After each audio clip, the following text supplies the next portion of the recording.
Aí, gurizada, hoje a gente vai falar sobre o sistema endócrino, né, a produção dos hormônios, que aí juntamente com o sistema nervoso vão desempenhar o papel fundamental no controle do nosso organismo. Eu vou falar aqui de algumas glândulas, de alguns hormônios, tá? Porque é uma quantidade enorme de hormônios que nós precisamos. E a questão que eu vou falar aqui não é que eu vou falar dos hormônios principais, porque qualquer hormônio que tiver na deficiência ou no excesso vai trazer problemas para vocês. Então o que eu vou tratar aqui de hormônios são os mais cobrados aí em vestibular e Enem. Tá certo, galerinha? Então vamos virar a página aí e bora pro vídeo! Então, galerinha, vamos lá aqui pro nosso sistema endócrino, conjunto aí de glândulas. Então, glândula vão ser os órgãos que vão fazer essa secreção, essa produção e essa liberação aí dos hormônios. E os hormônios são substâncias que vão ser lançadas no sangue. Isso é importante, sempre no sangue. É diferente lá das enzimas, por exemplo, do suco digestório, que são lançadas dentro de um tubo. Por exemplo, nós temos, eu estou falando de glândulas endo é dentro, endócrina. Então que vai produzir hormônio que vai ser lançado no sangue. Nós temos, por exemplo, as glândulas salivares. Mas é uma glândula exócrina, exo é fora, que vai liberar a saliva e que vai cair na cavidade bucal, não vai no sangue, tá? Então, estou falando aqui do sistema endócrino, glândulas endócrinas, vão produzir os hormônios, que são substâncias lançadas no sangue. E através do sangue vão aí para células, né, para órgãos-alvo. E é um detalhezinho importante, como é que esse hormônio sabe onde é que ele tem que chegar, né, cara?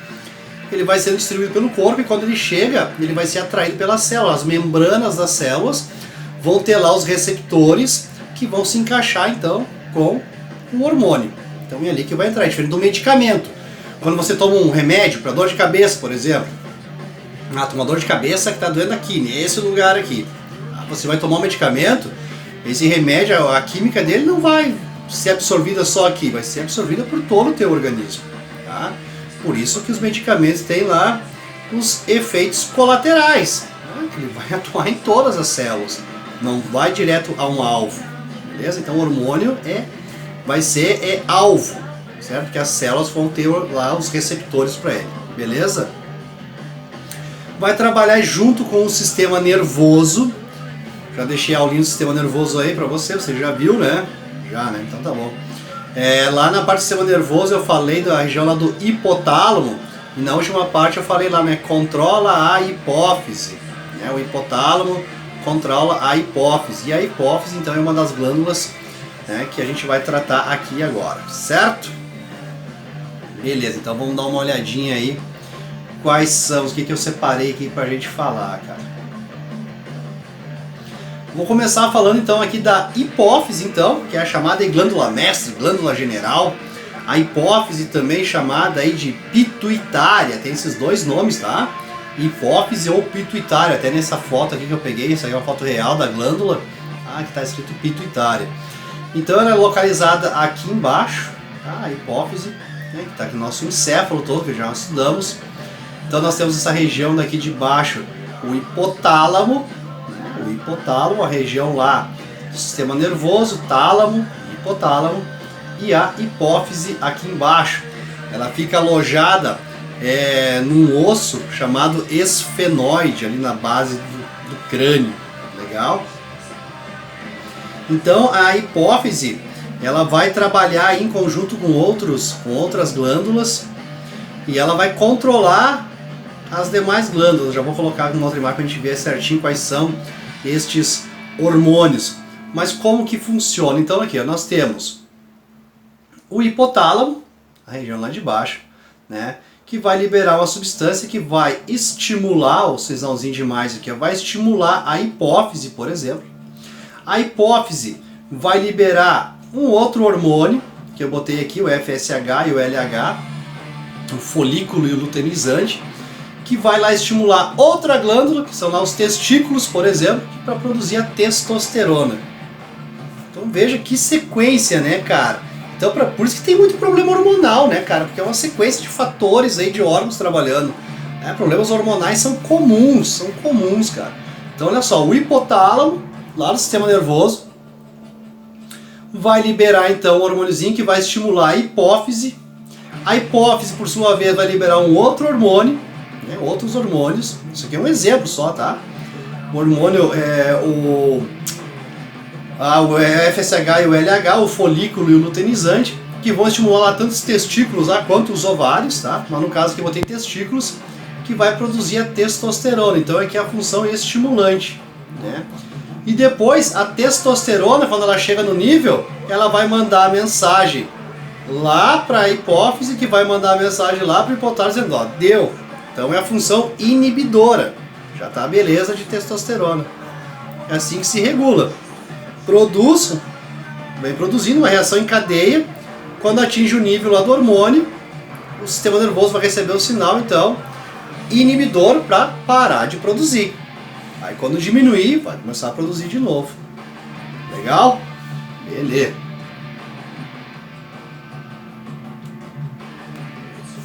Então aqui eu vou falar bastante da hipófise e daí eu já vou aproveitar o gancho e já vou falando de algumas outras glândulas aqui.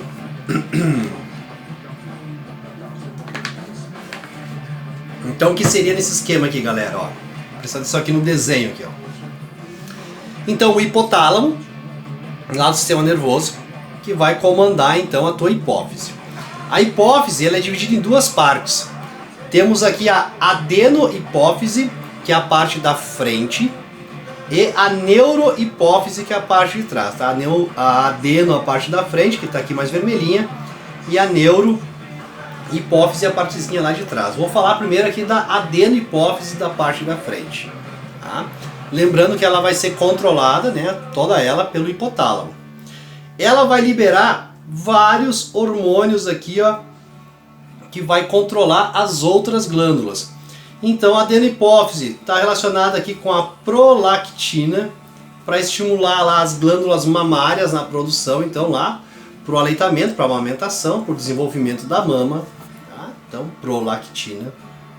O FSH e o LH que eu comentei aqui, né, o folículo estimulante, o luteinizante, são hormônios que vão agir sobre as gônadas. Gônadas são os testículos masculinos e os ovários lá femininos. Então esses dois hormônios produzidos aqui pela adenohipófise vão agir sobre outras glândulas, as glândulas sexuais, a produzir os seus hormônios. A testosterona, o estrógeno e a progesterona. É tudo uma reação em cadeia. Vem lá do hipotálamo, que estimula a hipófise lança seu hormônio que vai estimular as outras glândulas. Do mesmo jeito aqui a hipófise, né, recebendo sempre do hipotálamo, sistema nervoso. Vai liberar o hormônio aqui, o TSH, que vai estimular a tireoide, vou falar dela depois, para liberar lá a tiroxina, né, o hormônio do metabolismo. Já falo sobre ela depois aqui. A neurohipófise também vai liberar aqui a corticotrofina, se eu não me engano o nome, tá? Corticotrofina, isso. Esse ACTH aqui, que vai atuar lá sobre a suprarrenal ou as adrenais. E suprarrenal agora é junto, né, com dois R's, né? Essa imagem aqui era antiga, tá aparecendo separada aqui por hífen, não é mais, tá? A linha de português agora aí foi de grátis, beleza? Então que vai estimular, né, a parte do córtex da glândula adrenal a produzir lá o cortisol. O cortisol é um hormônio importante aí também, né? A gente tem meio de cortisol também, que ele é manipulado, né, de forma sintética aí, né? Os remédios tem cortisol, né? Ele é um anti-inflamatório, né? Um remédio usado lá nas reações alérgicas, tá ligado? Tá, beleza. E a adenohipófise também vai produzir o hormônio GH aqui, que é conhecido como hormônio do crescimento, né? Para fazer desenvolver aí os ossos. Então, por exemplo, uma falha nesse hormônio aí no GH pode provocar aí o nanismo, tá? O nanismo de característica hormonal. Então a pessoa vai ter deficiência no seu crescimento ou vai ter um supercrescimento, vai ter o gigantismo, tá? Vai desenvolver demais. E aí essa questão do gigantismo não é só a altura, é principalmente nas extremidades, né? Nas mãos, nos pés, o nariz, né? A orelha começa a ficar tudo muito gigante, muito grandão assim. Então é um problema aí de superprodução de hormônio do crescimento. Tudo aqui liberado pela parte da frente, a adenohipófise. Tá legal? Você pode estar me perguntando agora, tá, professor, mas tem aqueles outros anãozinhos mais característicos, né, professor? O nanismo, gente, tá?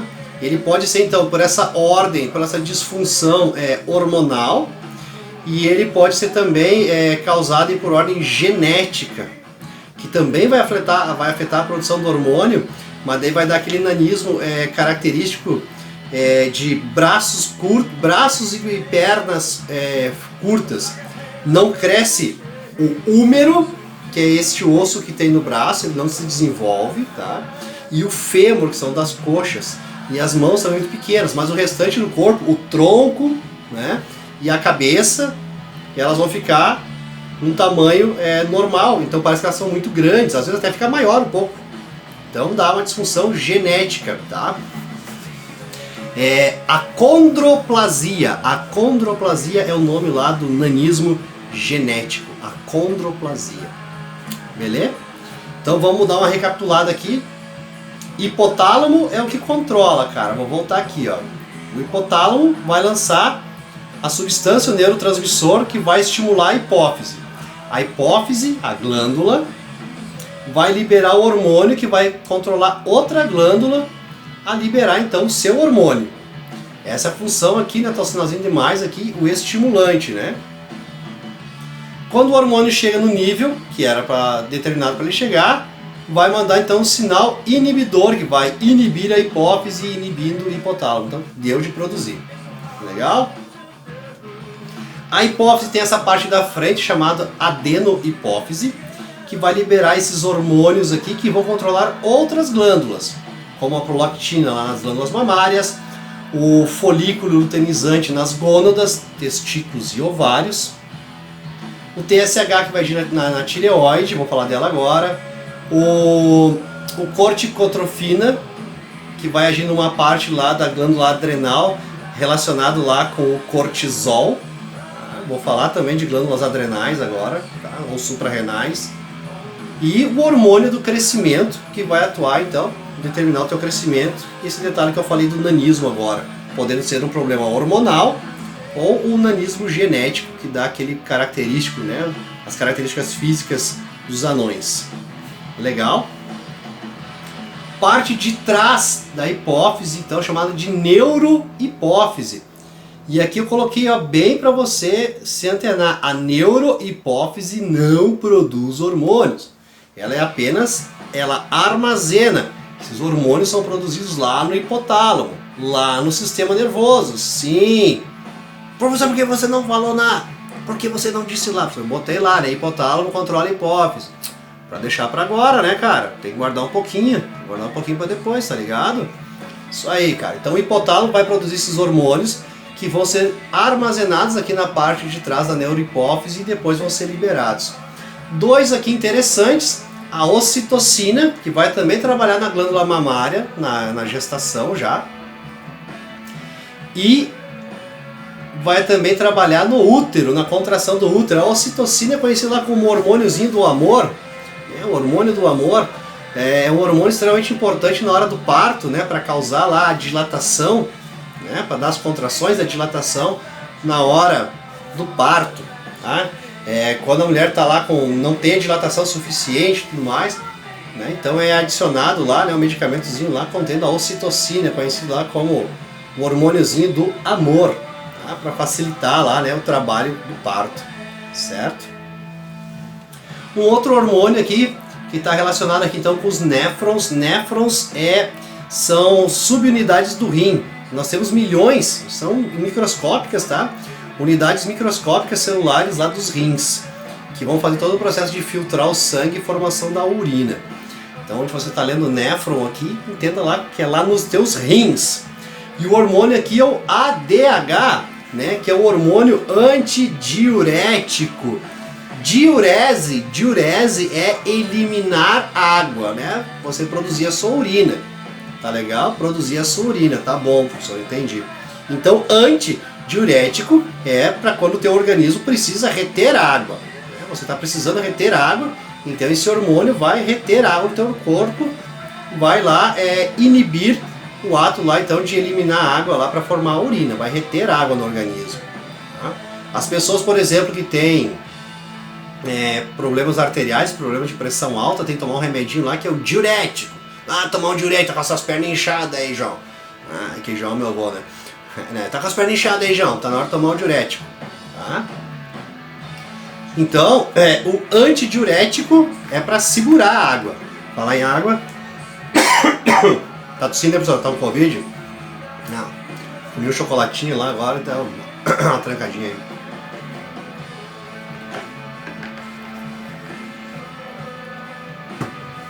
Tá? Então, um antidiurético. Professor, tô vendo o nome diabetes, professor. Já vi esse nome aí, diabetes, né? Diabetes, as dançarinas do diabo, né, professor? Isso aí, você tá sabendo. Professor, mas eu não sabia desse nome, insípidos. Vou falar de 3 diabetes hoje, estou falando da primeira, cara. Diabetes insípidos. Você conhece a diabetes que está relacionada com a glicose, né? Você estava comendo chocolate agora, seu diabético, né? Ah, professor. Tá bom. Insípidos quer dizer sem sabor. Né? Porque a urina diabetes mellitus é de doce, a urina adocicada. Insípidos é que não tem. Você já tomou urina, professor? Não. Eu não vou falar o resto aqui, mas vou ficar quieto, tá? Melhor não comentar nessas horas aqui, né? Sei lá quem é que vai assistir esse vídeo depois, né? Bom, uma falha aqui então do hipotálamo na produção desse hormônio antidiurético vai causar o problema da diabetes insípidos, tá? A pessoa então não vai conseguir controlar a quantidade de água no organismo e vai urinar, cara, mas vai urinar muito, mas muito mesmo durante o dia, mais litros e mais litros de urina, velho, tá? Litros e mais litros, tá? Então não tem nada a ver com a glicose, não tem nada a ver com com a insulina. Tem a ver então com o hormônio antidiurético. Diabetes insípidos está relacionado com o hormônio antidiurético, né? A falta dele, tá? Que fica armazenado lá na neurohipófise. Beleza? Entendeu isso aí, gurizada? A hipófise, isso aí cai direto, velho. Isso aí cai direto, tá? Adenohipófise, parte da frente, controlado pelo hipotálamo, vai lançar vários hormônios que vão controlar as outras glândulas para que elas produzam os seus hormônios, liberem os seus hormônios. Tá?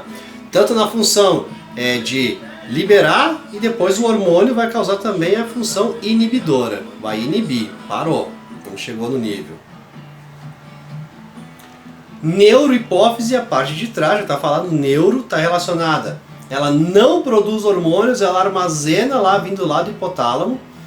Falei da ocitocina aqui do útero, hormôniozinho do amor. E o ADH, o antidiurético, para reter a água do organismo. Quando esse hormônio não está funcionando, nós vamos ter então aí a diabetes insípidos. Tá? Não vai reter água no organismo, cara, vai urinar pra caramba, velho. Vamos falar de algumas outras glândulazinhas. Vou falar da tireoide, né, que é uma glândula problemática, né, a glândulazinha problemática, aqui está ela, né, a tireoide. As pessoas vão no médico, o médico disse que, amiga, fui no doutor hoje e ele disse que eu tô inchada, eu não tô gorda, eu tô só inchada, que meu problema é da tireoide, né? Eu não tenho preguiça, é que eu tenho assim, meu metabolismo é muito lento, é muito devagar, né? Eu tô sempre na lentidão, tô sempre cansada, né? E tudo isso aqui é inchaço, amiga, tá? É inchaço, tá certo? Tá? Diz que eu tô com tireoide. Tireoide todo mundo tem, né, cara? A glândula, tá? Você tá lá com hipotireoidismo, baixo, legal. Então a tireoide, lembrando que ela é controlada lá pela hipófise, pela adenohipófise, ela vai produzir a tiroxina e a calcitocina, né, entre outros, estou botando esses dois aqui. A calcitocina é um hormônio importante para armazenar o cálcio nos ossos, e a tiroxina, então, é o hormônio que controla o nosso metabolismo. Metabolismo são reações químicas da tua célula, e as células têm uma velocidade para essas reações acontecerem. pode ser muito abaixo, também não pode ser muito acelerada.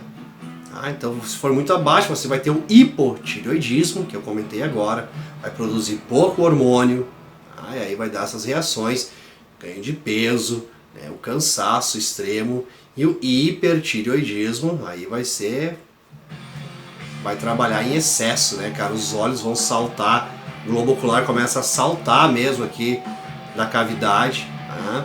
A pessoa vai ser super acelerada, cara. Vai ter dificuldade de ganhar peso. Vai ser tudo ao contrário, então. Professor, tô vendo essa foto aí, é cachumba, professor? Não. E o sal, professor? Sal iodado. É, isso aí, cara. A tiroxina, ela trabalha à base do minério, né? Do sal mineral iodo. Tem uma aulinha lá de primeiro ano, você pode assistir lá. Composição química dos alimentos, vai ali, se inscreve no canal, não esquece daquele gosteizinho lá. Quando se faltava iodo na alimentação, porque o iodo é encontrado naturalmente no sal, tá? Naturalmente, então nos alimentos de origem marinha, aí nos peixes de água salgada, nos crustáceos, nos moluscos, o iodo já está lá presente. Só que a maioria da população brasileira nunca teve, não tinha, né, acesso a alimentos de origem marinha, só o pessoal vivia no litoral, né, cara? Então, como faltava iodo na alimentação, a glândula tinha que trabalhar mais para produzir este hormônio. E aí dava o super desenvolvimento da tireoide chamado bócio ou papo, que aqui está. O Brasil era o país dos papudos, cara. Foi só no governo lá do Getúlio Vargas, o pai dos pobres lá, que foi resolvido o problema do bócio, sendo adicionado o iodo ao sal de cozinha. Mas professor, vem cá, professor, eu não sou muito inteligente, mas uma coisinha eu sei, né, professor? Mas o sal já vem do mar, né, professor? Isso. E lá não tem o iodo que tu já falou, professor? Então, galera, como o sal, ele passa pelo processo industrial para refinar ele, né, para ficar o sal industrializado. Nesse processo se perde o iodo que estava ali de forma natural. Então por isso que ele é readicionado depois, tá? Sal iodado. E antes não era, professor, não, antes não vinha iodado, agora é sal iodado. Legal? Para evitar o bócio aqui. Tá? A tireoide também é uma glândula bem suscetível a nódulos, a tumores, a câncer. Tá? Então, quando se apresenta lá nódulos de tireoide, tá? Vai dar vários probleminhas aí, cara, ali, metabolismo, pressão arterial, dores de cabeça, cara. Controla o metabolismo, reações, né, cara?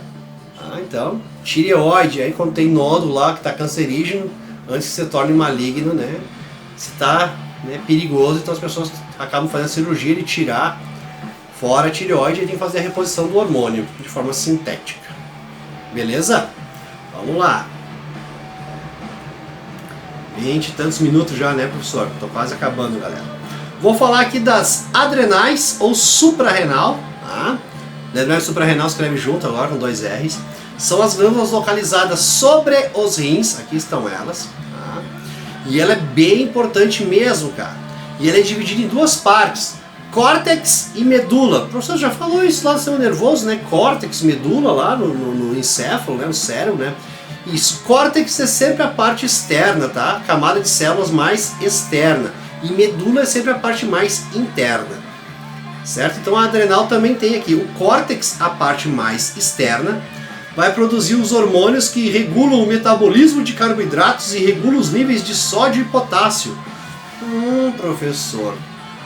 Professor, tu falou lá o negócio lá da hipófise, né? Que te produzia lá um hormônio, corticotrofina, que daí produzia o outro lá que era o cortisol, né, professor? Isso, cara, você estava prestando atenção na videoaula. Vou voltar aqui, ó. A hipófise produz lá um hormônio que vai liberar a corticotrofina e que vai atuar sobre a suprarrenal, tá? Sobre a glândula adrenal. Suprarrenal e adrenal é a mesma coisa. E essa parte externa, então, da glândula vai liberar o cortisol. Aquele mesmo falou que é o anti-inflamatório lá, professor? Isso. E que também vai atuar na questão do metabolismo aí dos carboidratos, tá? Beleza? Legal. Ah, professor, não tem negócio que toma muito cortisol lá, é perigoso lá, professor, por causa do açúcar no sangue, aquela coisa toda lá. É isso aí, filho. Você está começando a entender o mundo. E a parte interna, né, a parte medular da glândula, produz aí a adrenalina, né, o hormônio da fuga ou luta, né, que eu expliquei lá no sistema nervoso autônomo. Né, do que a adrenalina faz? Dilatar a pupila, né, acelerar o movimento cardíaco, fortalecer os músculos, frouxar a bexiga, se mija de medo, né, professor? Lembro lá. Isso aí, galera, tá? A adrenalina. E ela também produz uma pequena quantidade de testosterona, cara.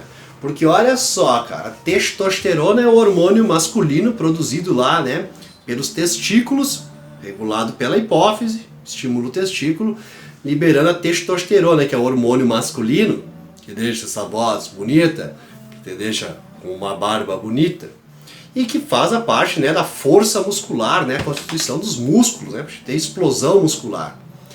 Tá certo, professor. Então, e a mulher, professor, né? Mulher também tem testosterona, como diria o brusquense, a testosterona. Ai, professor, eu tenho testosterona, então quer dizer que eu tenho ovinhos, professor? Não, você não tem ovinhos, fique tranquilo, você não tem testículos, tá, meninas? Né? A tua pouca testosterona que você tem, por isso que você tem menos, né? Vem nas tuas adrenais, na tua glândula adrenal. Fechou? Beleza, cara.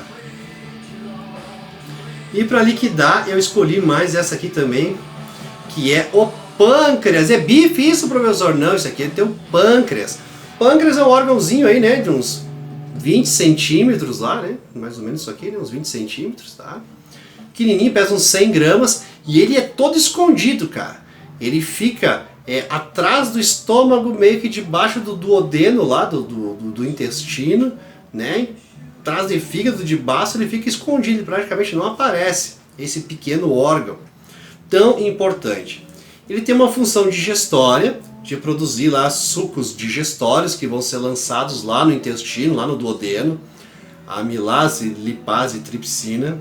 Não vou comentar isso agora aí, tá? Talvez eu fale isso lá em sistema digestório, se eu fizer uma aula sobre isso. Mas o que interessa para nós é essa parte aqui, tá? Da cabeça, aonde cabeça, corpo e cauda, aonde vão ficar as chamadas ilhotas de Langerhans. Langerhans, né? O cara que estudou isso. É um conjunto aí de células e que vão produzir hormônios, insulina e glucagon. São hormônios antagônicos, um trabalha ao contrário do outro. A insulina vai fazer com que a glicose seja absorvida pelas tuas células, né? A glicose que veio lá do metabolismo dos carboidratos, dos açúcares, e que vai servir lá nas mitocôndrias para a produção energética. Ela vai precisar, ela não consegue entrar sozinha na célula, então ela é carregada, né, por este hormônio chamado insulina. Então vai levar a insulina vai levar a glicose para as células para a produção de energia, ou vai levar essa insulina lá para as células também, para células musculares, né, para as células lá do fígado para ser armazenada. O fígado armazena ela, certo? Já o glucagon, ele é um hormônio antagônico, vai fazer o trabalho contrário. Ele vai pegar essa reserva de glicose lá no fígado, que se chama glicogênio, e vai liberar ela para o sangue quando der uma hipoglicemia, quando baixar a glicose no sangue. Então ele pega a reserva que tem lá no fígado, é o trabalho do glucagon. Então a insulina faz levar a glicose para as células, o glucagon faz retirar e trazer para o sangue de volta. Legal? Beleza. Professor, por que você botou diabetes tipo 1 aí? Lembra que eu falei da diabetes insípidos lá no começo? Da neurohipófise, do hormônio do ADH, do antidiurético. A diabetes mellitus, agora, doce, tem a ver então com a insulina. Existe a diabetes 1 e a diabetes 2, cara. A diabetes 2, tipo 2, que é a mais comum, né? 90% dos casos de diabetes é a tipo 2, ela é aquela causada geralmente pela má alimentação. Má né, o exagero do doce, né, do açúcar, e aí o pâncreas não dá conta, o órgão não dá conta de produzir a insulina suficiente para aquilo lá. Tá? Não dá conta, então é diabetes tipo 2. Tá? Que vai acontecer geralmente, né, em adultos, mas também acontece em crianças, porque a obesidade infantil está cada vez maior hoje, né? Certo? Então a diabetes tipo 2, ela é de fator ambiental. Ambiental que quer dizer externo, né? De má alimentação.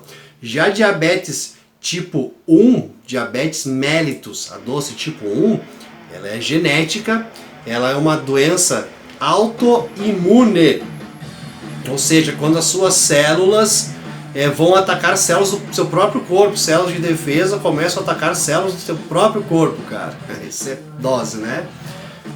Os seus soldados viram seus inimigos. Então acaba tendo que essas células vão destruir as células do pâncreas e ele vai então parar de produzir a insulina. Tá? Isso é de ordem genética e aí vai ter que fazer a reposição de insulina lá, né? Injetar insulina por toda a sua vida. Certo, galerinha? Então aqui eu acabo essa aula de sistema endócrino. Sei que ficou uma aula um pouquinho com mais de meia hora, mas tem bastante coisa para falar e eu consegui fazer ela só em uma aula então. Então espero que você tenha entendido. Você olha isso aí com calma, aquele esqueminha, né? Se inscreve no canal, ring the bell, blim blim blim, não esquece de dar aquele gosteizinho para fortalecer o canal. Aí eu falo isso só porque me acostumei já, né? Isso aí é pra você, galera, não pra mim. Valeu? Então, um grande abraço pra vocês aí. Agora vai lá tomar o teu todinho e comer a tua bolacha. Mas não exagera, hein? Cuidado com a diabetes tipo 2 lá. Valeu? Grande abraço. Fui!